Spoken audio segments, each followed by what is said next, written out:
Hey guys, JB here from Alpha Wolf Consulting, coming to you today with another lesson in the introduction to sales and communications course. And this lesson is all about body language. So we're going to dive in and understand a little bit more about body language and why body language is so important in our communication.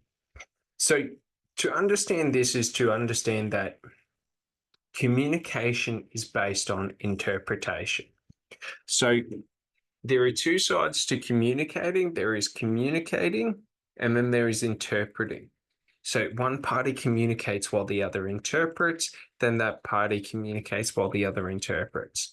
So what we got to understand is interpreted meaning and the need for us to be able to understand and interpret meaning in what others are communicating and effectively interpreting meaning.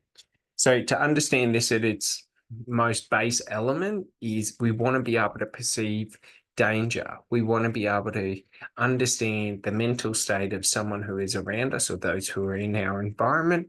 So we are better able to protect ourselves and avoid negative situations or negative outcomes or danger.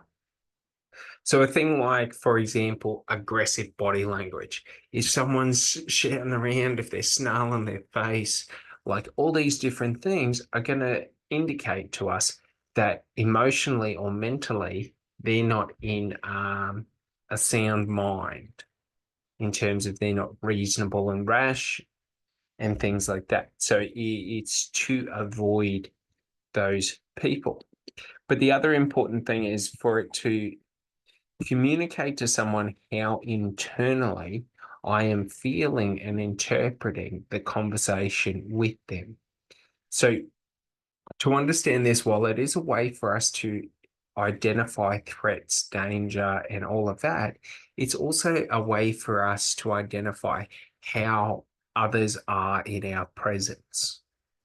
Do they enjoy us? The more introspective activities in terms of, do people enjoy being around me? Are people happy when they're around me? You know, like all these different things that we're trying to work out. Because essentially, if we think about it like this, trust is based on understanding of intention.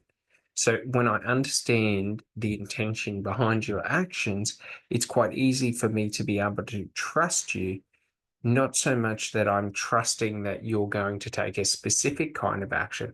I'm trusting that you will take the natural path of action that you do. So for example, a measure of trust with another person is a measure of understanding the volatility of that person. It's quite hard to trust someone who you don't know because you don't know if they're going to lose it, if they're going to, lose their mind at a whim at a moment's notice. You don't know if they're dangerous or not. So all these different sort of aspects come into our communications. So when we think about sales, we're thinking about very, very not awkward situations, but traditionally, in your day-to-day life, you're not going to walk up and introduce yourself to random strangers and sort of direct a conversation with them. So to understand this is just to understand that when we are presenting ourselves, when we are talking to people who don't understand or know who we are, we must use body language to broadcast exactly who we are while we are communicating with them. So an important thing is with body language is your hands. Where do you put your hands? Are your hands up ready to fight?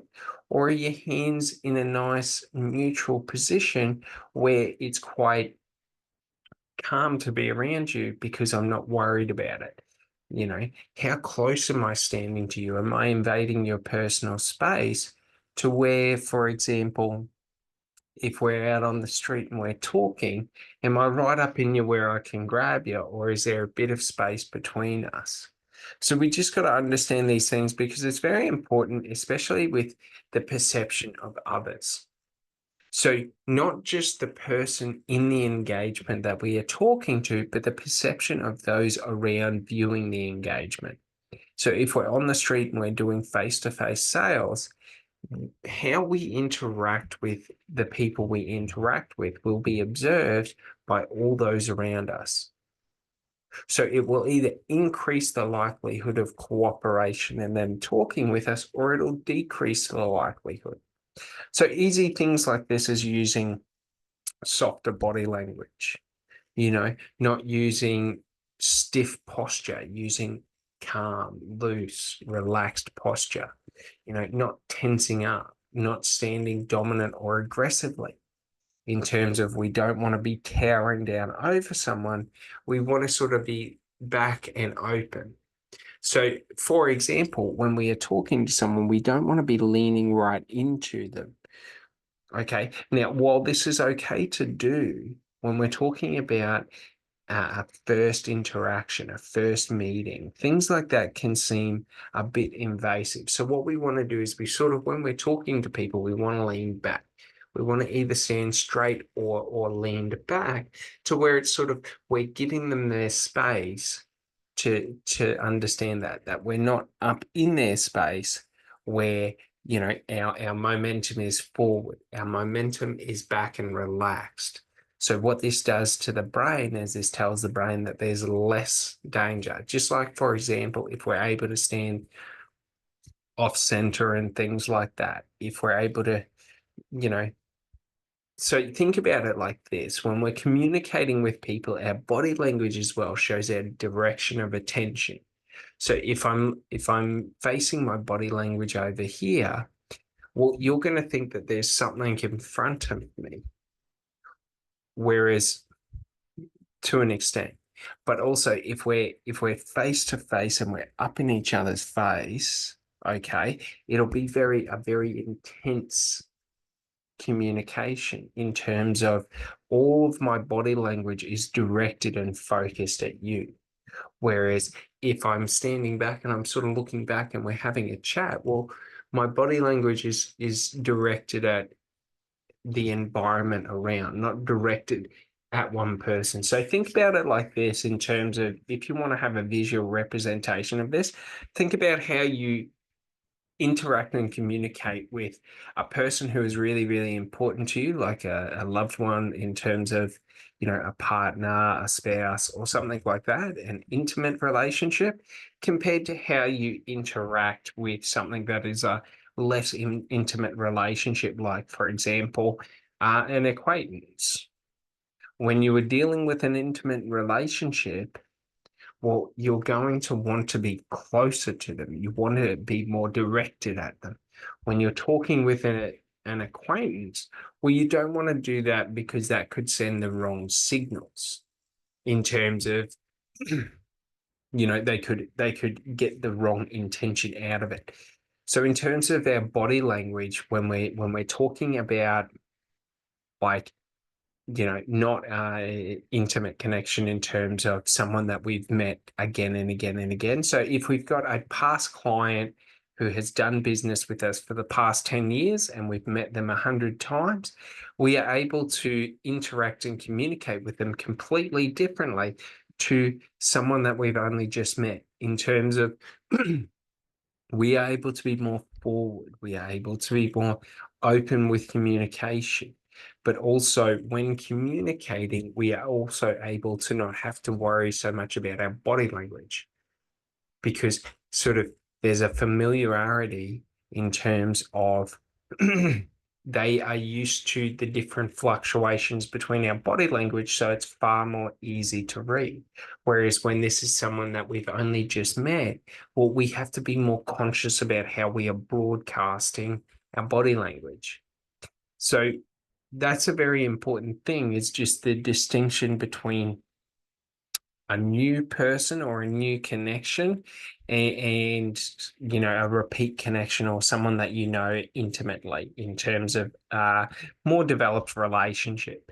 Because when we're in a communication with a more developed relationship, we understand more of the subtle communication, so we don't have to be so focused. So we are able to subtly communicate what we're thinking. We don't have to be so intent on them in terms of if we're talking to a customer or, a repeat customer, while our focus and our attention and our engagement's going to be on them, we don't have to focus on assessing them. It's more of our attention is on them because we're communicating directly at them or directly with them. So, this is just easy ways to understand this is literally look at friendships, look at how you communicate with different people based on the association you have with them. How comfortable are you to relax? How comfortable are you to, like how we talk to someone that we live with in terms of that we're with every day of the week and all of this, compared to how we talk to someone that we first only just met, are completely different because we built upon layers of understanding in body language and different variations of body language.